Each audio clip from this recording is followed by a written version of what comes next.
కృష్ణుడు వచ్చాడే వచ్చాడే కృష్ణుడు వచ్చాడే యమునా తీరాన ఉన్న రాధను చూశాడే చూసాడే రాధను చూసాడే ఫ్రూటులేని గోపాలుడే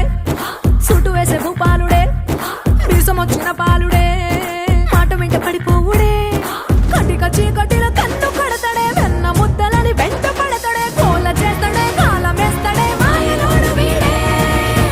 హై బృందావనం నుంచి కృష్ణుడు వచ్చాడే